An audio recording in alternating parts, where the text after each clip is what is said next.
Comment Nathan Barry a transformé un blog de design en un autorépondeur à 30 millions de dollars annuels. Voici les secrets de ConvertKit, la machine à cash en revenus récurrents. C'est l'histoire d'un pari contre-intuitif, celui d'un blogueur créatif qui choisit de devenir entrepreneur. En 2012, Nathan Barry n'était ni ingénieur logiciel de haut vol, ni diplômé d'une école de commerce prestigieuse. Il était simplement un designer autodidacte passionné qui partageait ses compétences en écrivant des articles et en vendant des e-books. Un modeste infopreneur comme il en existe des milliers. Mais une idée allait tout changer. Et si, au lieu de vendre des produits ponctuels, il créait un outil qui aiderait d'autres créateurs comme lui à vivre de leur audience. C'est ainsi qu'est né ConvertKit, un autorépondeur simple et surtout conçu pour les indépendants, les formateurs, les coachs, bref, les infopreneurs. 10 ans plus tard, ConvertKit génère plus de 30 millions de dollars de chiffre d'affaires annuel sans aucune levée de fonds, avec une équipe 100% en distance. L'entreprise compte parmi ses clients certains des créateurs les plus influents du web, Tim Ferriss, James Clear, Ali Abdaal ou encore Gretchen Rubin. Alors, comment Nathan Barry est-il passé d'un blog de niche à un SaaS reconnu dans le monde entier? Dans cette étude de cas, on va décortiquer les leviers de ce succès tranquille, fondé sur des choix forts, démarchage, transparence radicale et obsession de la simplicité. Tout d'abord, voici les débuts d'un créatif devenu entrepreneur. Nathan Barry n'a pas grandi avec l'idée de devenir chef d'entreprise. Son parcours commence dans l'univers du design, une discipline qu'il apprend en autodidacte avant de se faire connaître en partageant ses compétences sur son blog personnel. Très tôt, il comprend le pouvoir du contenu. Écrire des tutoriels, expliquer des concepts complexes, raconter ses expériences, tout cela lui permet de bâtir une audience fidèle. En 2012, il commence à monétiser ses connaissances avec un certain succès. Le sujet, le design d'applications. En quelques mois, il génère un chiffre d'affaires de plus de 100 000 dollars. Pour un designer freelance, c'est une révolution.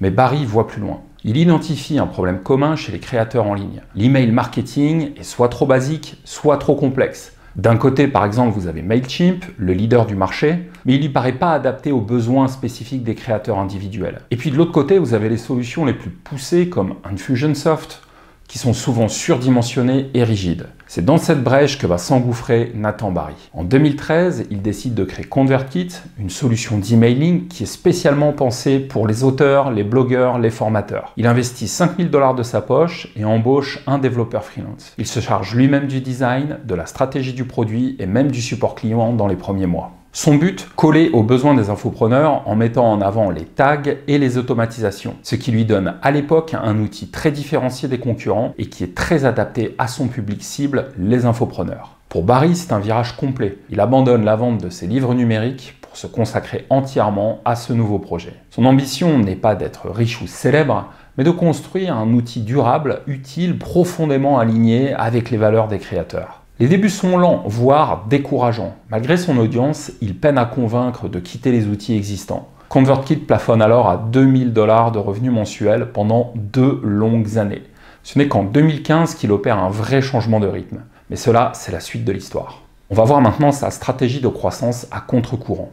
En 2014 donc, après plus d'un an de travail, ConvertKit VGT, moins de 2 000 $ de chiffre d'affaires mensuel, un produit fonctionnel mais inconnu et une concurrence féroce avec des compétiteurs bien établis. Nathan Barry aurait pu abandonner. Au lieu de cela, il a pris une décision que beaucoup d'infopreneurs devraient méditer. Il s'est comporté comme une véritable force commerciale. Vous voyez, le piège initial, c'était de croire que seul son produit suffisait. Comme beaucoup de créateurs, Barry pensait au départ que si son produit était bon, les clients viendraient naturellement. Et il s'est vite rendu compte que c'était faux. ConvertKit était solide techniquement, mais il n'avait ni notoriété, ni réseau dans le monde du marketing, ni budget publicitaire.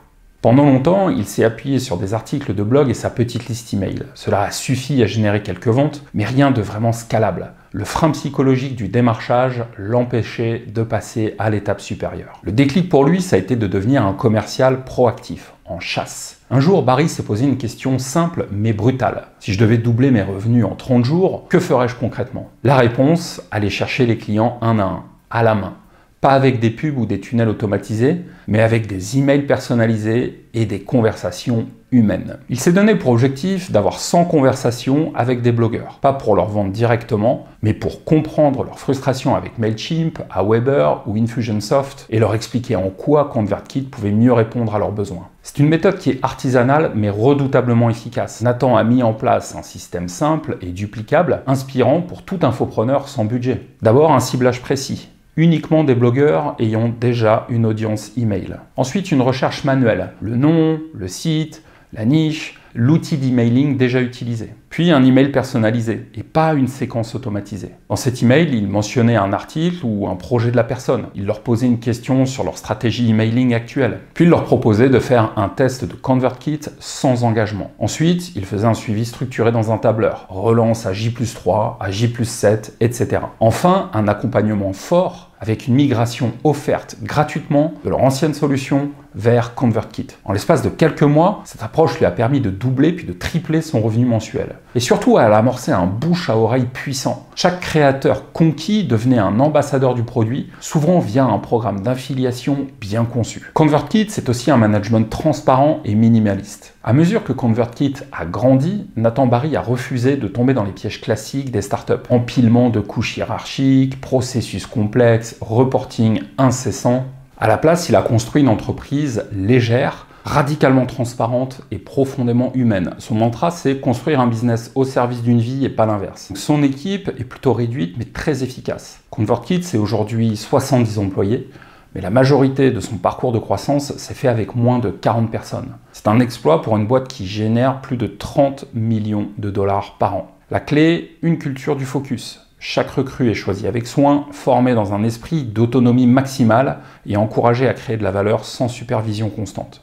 L'entreprise est 100% en télétravail depuis ses débuts, avant même que ce soit à la mode. Donc pas de bureau coûteux, pas de contraintes horaires, chacun travaille où il veut, quand il veut, tant que les résultats sont là. Et puis une transparence radicale jusque dans les salaires. ConvertKit est l'un des rares SaaS à avoir publié ses chiffres de revenus mensuels en temps réel, ses coûts d'acquisition client, sa marge, son panier moyen, et même sa grille de salaire complète, publique sur son site. Pour Barry, la transparence est plus qu'un principe moral, c'est un avantage stratégique. Elle attire des collaborateurs alignés, fidélise les clients et instaure une confiance profonde, ce qui est rare dans un univers technologique souvent opaque. Les employés savent exactement comment l'entreprise gagne de l'argent, comment leurs actions influent les résultats et ce qu'ils peuvent espérer en retour. Cette clarté organisationnelle permet de supprimer des dizaines de réunions inutiles. C'est aussi des outils simples pour une coordination totale. Son organisation repose sur un socle d'outils bien choisis, tous optimisés pour un travail asynchrone. Par exemple Basecamp pour la gestion de projet, Slack pour la communication rapide, Notion pour la documentation en interne, Zoom pour les points hebdomadaires, mais surtout pas de réunionnite.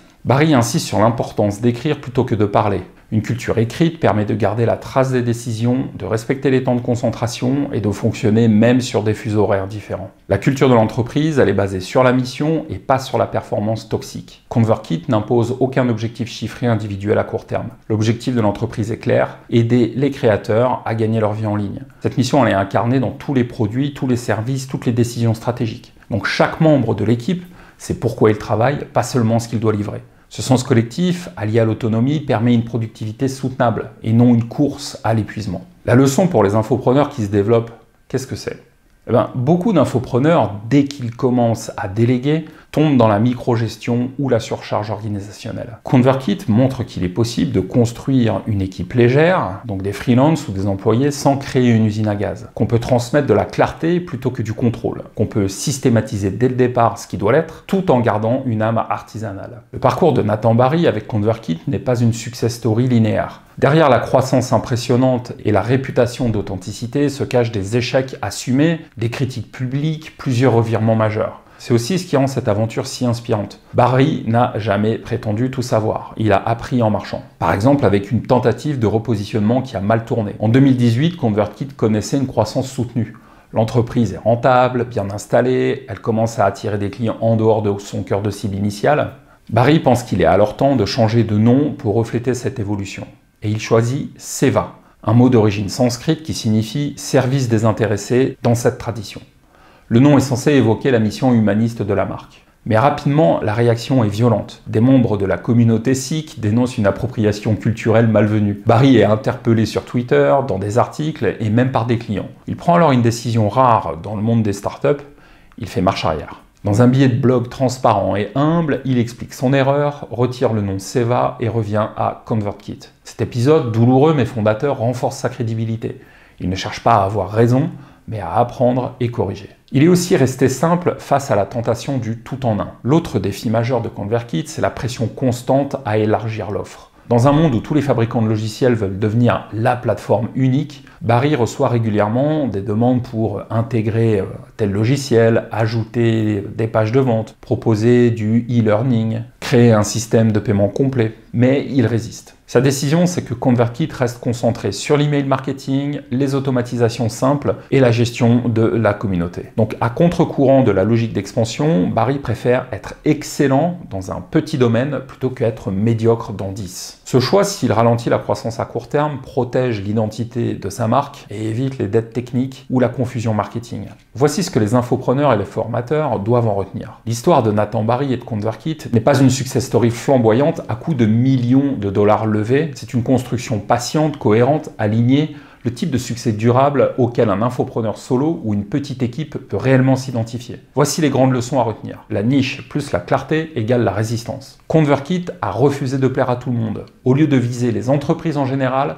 Barry a ciblé une audience précise, les créateurs de contenu. Il l'a servi avec une obsession du détail, ce qui a rendu sa croissance organique résiliente. À retenir, plus vous assumez votre niche, plus vous gagnez en légitimité. Vous pouvez même devenir le meilleur outil, meilleure offre pour eux, et pas un parmi d'autres pour tous. La vente manuelle est le levier numéro 1. Autre leçon, la vente manuelle. Avant de rêver d'automatiser, Barry a vendu à la main. Il a écrit des emails personnalisés, il a démarché, il a écouté, il a migré les comptes lui-même. Ce travail que beaucoup évitent lui a permis de valider son marché, de construire une base solide et d'enclencher le bouche à oreille. Donc au début de la vente, c'est une conversation, pas une pub, pas un tunnel, pas un funnel, mais une relation. La simplicité structurelle est une force. L'entreprise a grandi sans s'alourdir. Pas de hiérarchie inutile, pas de processus à rallonge, une équipe réduite, à distance, alignée sur une mission claire. ConvertKit prouve qu'on peut viser haut sans devenir une machine à burn-out. Ce que vous pouvez retenir, c'est que votre business n'a pas besoin d'être gros pour être pro.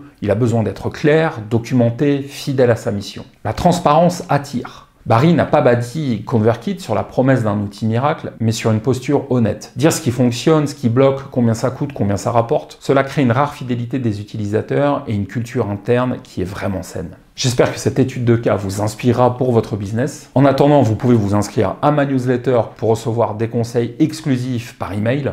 Et moi, je vous dis à très bientôt. Salut!